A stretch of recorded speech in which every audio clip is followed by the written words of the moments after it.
You should really go Google this podcast, said my 90-year-old grandfather. If you're looking to get your business recognized now, there's a whole new generation. They're not using Google. Today on our podcast, we're going to walk you through all of the different search engines that are taking the lead and where you need to be.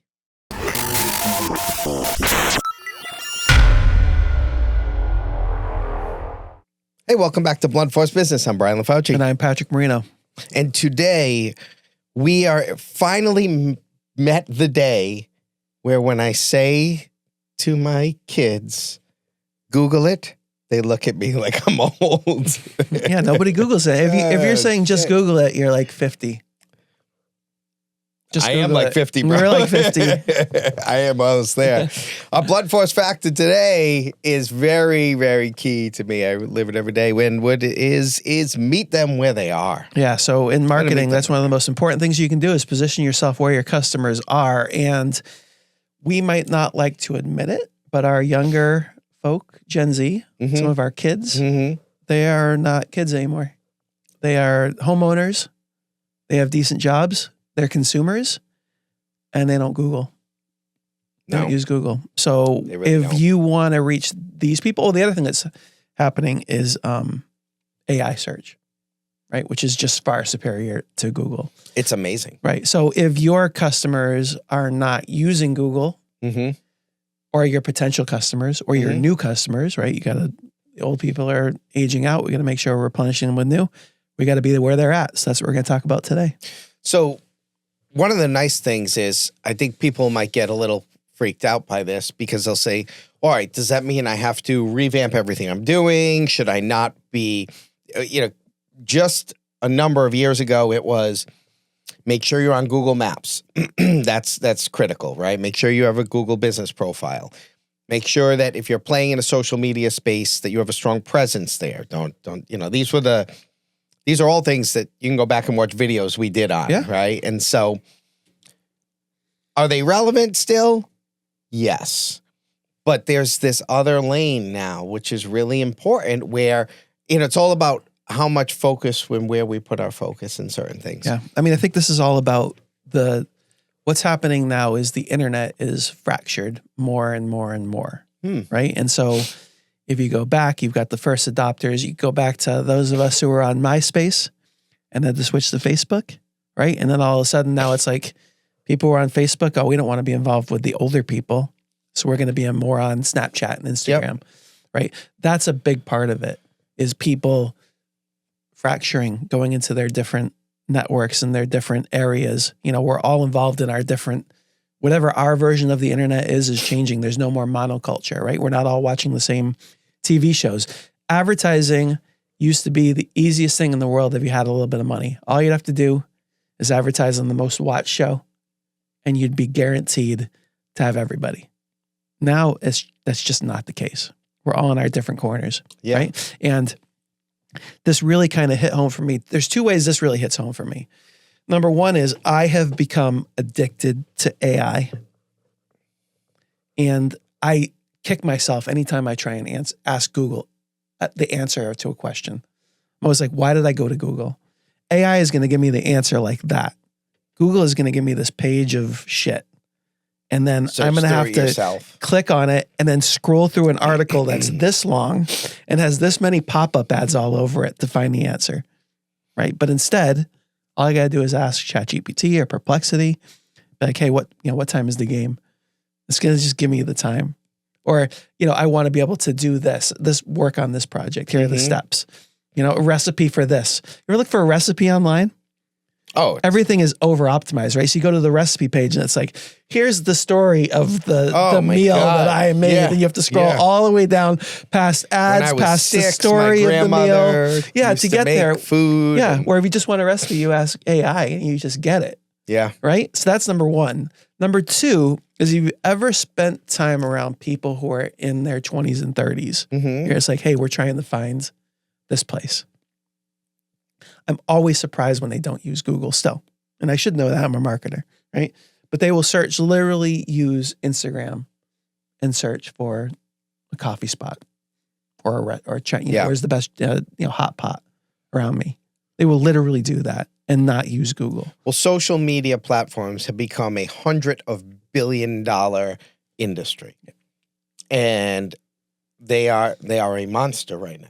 And I mean, I think about it all the time too. Like, there's definitely times where we're a service company. The reality is most of our business that comes through, it takes the interaction of the typical salesperson. But we do have, and we do too, we have these programs that are very much live in their own ecosystem that can be purchased on their own, right? So I find more and more and more that I'm super conscious about allowing people to find our content and purchase it through the social media platforms, not have to go to the website. We just had this conversation yesterday. You caught me in my fuck up where I had sent the wrong link to Shannon for the thing that we had been talking about, and you're like, "Hey, I think you just gave it away for free." I think you just gave away the paid program for free, right? And but to the point there, it's being really conscious about all of the stuff being searchable in those platforms. Changes a little bit of the description you need to put in there, how you're talking about yourself, how you're populating it.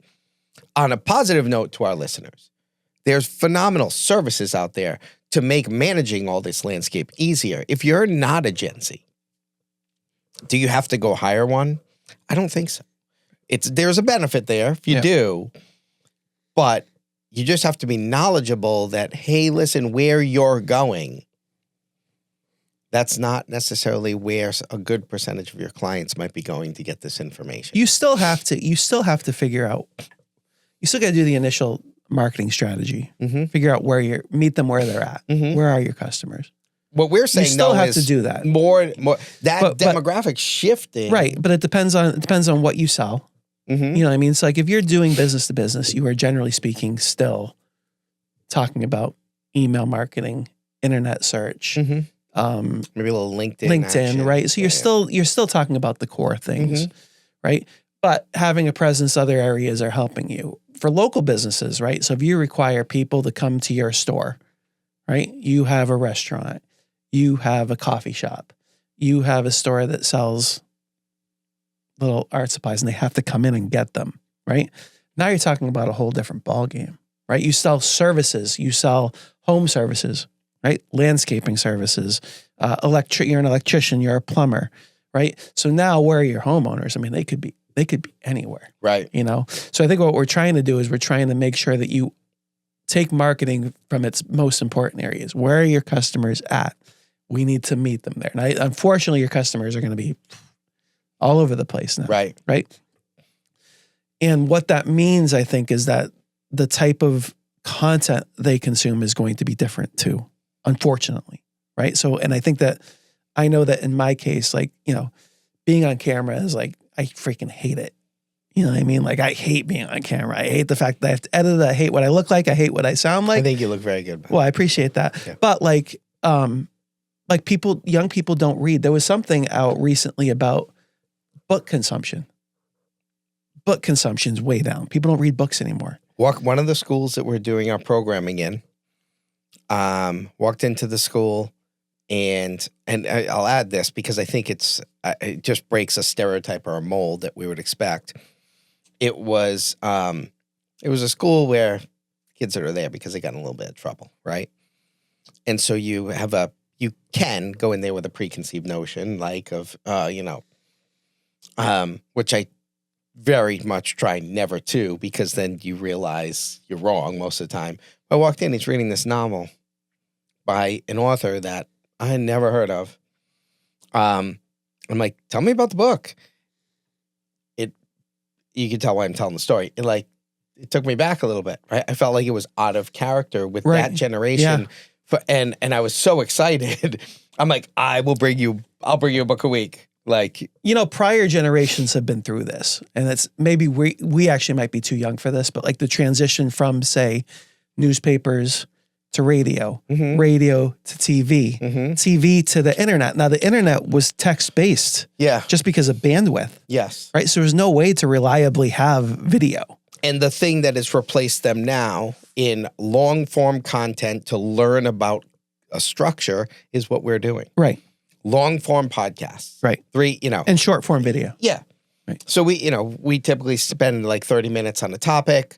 But you can dive into, if you chose to, you could go to our Spotify or YouTube channel. You could digest all key components of entrepreneurship, business ownership, marketing in down to these sort of things, like looking at how you're leveraging your social media to a certain generation, because that's their search engine. And you can do that now. So I feel like that's the progression. Now, like you just have to be where people are at. And if people aren't reading articles on the internet anymore, and they're not Googling, looking for text links, then you have to adjust and adapt. And unfortunately, Google is still a thing.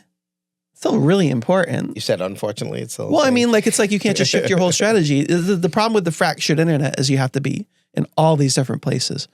You got to make a list of them. You know what I mean? Like, you just have to. Small business owner, and you're going to have to get comfortable making videos, whether you're hiring people to do it for you or whether you're doing it yourself. And again, it's the same thing. Would have been the first generation of moving into TV commercials and advertising on TV. The older generation of business owners who are okay having just a website, just information and people to go to. Now nobody goes to these websites anymore. It's going to be like less and less, fewer and fewer people going to websites and just checking out short form video on Instagram, TikTok, social media. Like, these are going to be the areas that you're going to have to be. You just have to adjust and adapt. Yeah. And I don't think it's any different from where things were a long time ago. I really don't. I don't think it's any different from if you were a business owner in the 1950s, there was all this change happening as well. And you had to, you were going from all the advertisements were going to be in that local paper, maybe mail flyers, right? And now you get these new mediums and you're like, hey, we got to be there. Yeah. Like, we need to. And you're late now. You're officially late. We're all late. This is a makeup. This is like if you're not on late? Instagram, TikTok, you're late. Oh, those you're late. So now let's think, where's the next space? Right. Well, in any event, we have to be on short form video. Short form video, and even LinkedIn, short form video. Right. So we got to do that.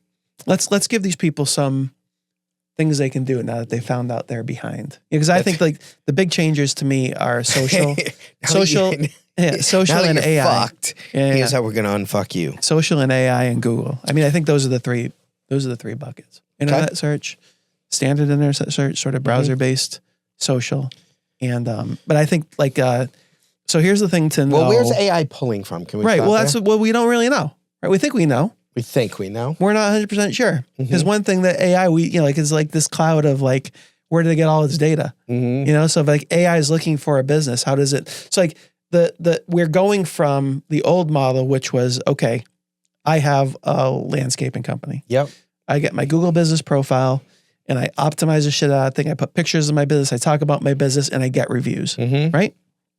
All that stuff is still important. Yes. But we don't know what it's like. The AI might say, okay, well, it's going to look at all of the different Google profiles, whichever one has the best reviews is going to show that. Yeah. We don't know that. Is it going to pull from Google? Like OpenAI. Or what about Reddit? Right. Well, OpenAI, which is ChatGPT, one of their biggest investors is Microsoft. And we know just from doing tests that they're pulling stuff from Bing. Yeah. Right. So again, like Bing, right? So you're clearly on Bing all the time. But you know who's on Bing a lot are office people. Because a lot of, like, if you're using a PC, right, and you're just, it's like, preloaded. Hey, exactly. Nobody's, like, allowed to. In fact, sometimes I go into an office when I'm consulting with somebody. Yeah. And they'll be like, oh, I Googled it. They didn't Google it. They opened their browser on their work PC. Well, it's like, give me a Kleenex. Yeah, exactly. Which is Edge and not Chrome. And they're putting it into the search and they're getting Bing and not Google. Yes. Right? So that's part of it. But long story short, we have to be across all these platforms. You know what I mean? So we have to say, okay, well, Google, for sure. Bing, for sure. Apple has a Business Connect program, which is good because, like, there's a lot of people, especially younger people, but a lot of people don't change their phone. You know, most people are on iPhones. They don't do anything with it. Yeah. The iPhone just works. Yeah. Right. So if you're using iPhone, you're using Safari. Yep. You're using Siri. And a lot of people use Apple Maps and not Google Maps or Waze. As much as we might be like, oh, Google Maps and Waze. Oh, Waze was fucking you up yesterday, Shannon. Waze on Monday. Waze. We were in a meeting and she had to go and she brought it up and she was like 45 minutes. I'm like, that's not right. And so I used Apple and it was like, no, it's 22 minutes away. And we couldn't get it we couldn't get Waze to reroute us. It was, so. Well, in any event, some people are just using Apple Maps because that's just what is out of the package. They're not downloading Google Maps. Right. You know, especially the list. The next generation isn't as worried about this stuff like we were. You know what I mean? Like everyone should use Google Maps. So some people are just using Apple Maps because it's default. Yeah. I'm not going to freaking download something new. I can just use this. So let's touch on a couple of the key points here. And so one of the things, and we've said this in other videos that's really important, is there's this evolving landscape. Yep. And those people that are in that landscape are going to do the same thing our generation did with Facebook. We'll always be there. Yep.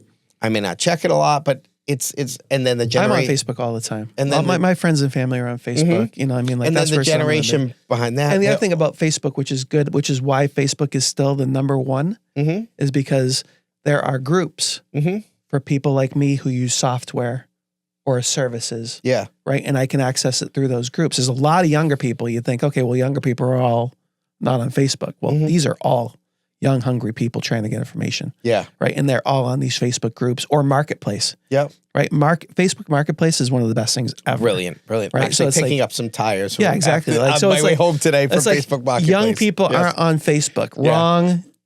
No, you're right. You're Wrong. right. People aren't on Facebook anymore because of all the politics. Wrong. Right. Facebook was great in finding how to draw them in with these other services. Exactly. Did a nice job with that. So what we need to know is right now it might be easy for you and I to say, all right, that generation isn't buying. Well, guess what? Do we plan on being in business in 10 years? Well, I fucking hope so. Yeah. In 10 years, they will be. Yeah. And so if you are late to the game again. Or I would say they are, right? If you're Generation Z, you're in your early 30s right now. Yep. A lot of, like I had kids I used to coach. Yeah. Who are now 30-something years old, right? And they are married. I have kids I used to coach that are now partners with us on projects. Yeah, and I'm like, holy shit, how did we get so here? they have disposable income. They're buying. Yeah. So give me some takeaways. We talk about takeaways. Right. So first of all, Google, Bing, Apple. Right. The good thing about Bing, Bing Places for Business, I think it's called. Right. I'll drop it in the description if I need to. Yeah. But you can just sync whatever you use on Google to Bing. It's like a button click. Oh, sync it easy over, enough. and it all comes over. Now you're getting pulled from everywhere. Also, I always do a search. Right. Use Google for the research. And see, like, if you're like a landscaping company or an electrician, you're a plumber, like or you're a chiropractor, like what things come up, right? A lot of times Yelp, TripAdvisor, if you're a restaurant or travel, Thumbtack, if you're in services, right? Find all these things. Just make sure you claim as much of it as you possibly can, right? Because you don't know, Reddit, you don't know where ChatGPT, Perplexity, right? Where these search engines are going to pull information from. A lot of them will pull from wherever. It should just be everywhere. And once you get there, make sure everything, and then also your Facebook and your Instagram, TikTok if you can, right? Make sure you claim everything. Make sure you have a profile for everything, and geotag everything. Talk about your location because that's how people find local stuff, right? Very key. And if you think again, like I had this happen, right? I'm with somebody who's in their mid-30s looking for a local business just to try and find their hours. Yep. And they couldn't. They went to the Instagram page, right? But it'd be good to have that stuff maybe pinned, right? Here's our menu today pinned. Yeah. You know what I mean? Like here's our services today pinned. You can pin it right to your Instagram profile. I do love place we go to, the taco shop does that great. And you just go right to their Facebook page and their pinned posts will be all their specials. Yep. And you can geotag a lot whenever you post to Instagram or post to Facebook. Yep. You include your location as often as possible. Right. So everything talks about, and then also talk about maybe even locations you want to be. So we're over here, we're in a certain area of Rhode Island that's not Providence. Yep. Right. But Providence is the hub. So we might better talk about Providence and not just, so you want to talk about where you're at because you want the local person to find you and also the hubs, right? Talk about them in your posts, talk about everything, talk about on your website. Like all this stuff needs to include all that stuff. And then, reviews. Reviews. What are you doing to generate reviews? Are you asking people reviews? Are you making it easy for people to leave reviews? And if you're not, then you're screwed. Because that is like in any testing we've done, especially of AI, but Google, Bing, Apple, whatever they are, like Apple search pulls from all sorts of areas. They might be pulling. Apple search sometimes pulls from Facebook reviews, right? So you have to have a way of people getting reviews, and you have to ask for them, because that is the number one driver in terms of when one of these platforms, whether it's AI or Google or Bing or Apple search, are looking which ones to serve to the searcher. Number of reviews and quality of reviews are two of the best things. Awesome. Yelp reviews, Facebook reviews, Google reviews. Get as many as you can, so to make sure that you're constantly asking them. And the best people I know who do this, they automate it. Yeah. Right. So I have a jewelry store right It into just their pings you CRM. when you go to them. As soon as you leave them, you're getting a text message saying leave a review. Yep. And they have over 1,200 reviews. Yeah, makes sense. Right. So it's Love like it. if you don't automate it, you're not going to get it. And then obviously constantly test. Constantly test. Like you have to become familiar with all these platforms. Go to Instagram, have an account, and then just do little searches. Like search for electrician near me. Search for Mexican restaurant near me. Where is your business coming up? And then play around with your profile. How can I come up for these searches? What type of content can I create? We're going to have a content podcast soon. What types of content can I create? Get comfortable in front of a camera, right? You're the pitch person now, and you don't have to, you can do videos of other things, but short form video is the number one driver right now of all this stuff. Short form video is being introduced to Google Business Profile now. You can put short form video in there. Create short form video. Just learn how to do it. It doesn't need to be super professional. In fact, sometimes it's better if it's not, because people think it's authentic, but get comfortable. You don't have to post every single day, but can I post 2 videos a week? Can I post 1 a week? Just get something up there. It's just so my profile has something in there that's marketable. And then everything else is optimized. I've got my location in the profile. I've got all my posts have my geography in them. And at least you've got a fighting chance now. So that if you have all these check boxes done, if AI is looking for you, if someone's just looking for you on TikTok, they can find you. Great stuff. Some people call it social search now, but I just like to use the word internet. I love the word social search. Yeah, instead of internet. Because it is where you find it. Exactly. Cool. Yeah. Blunt force fact for today, meet people where they are. I'm Brian LaFauci. Patrick Marino. Till next time. Thank you.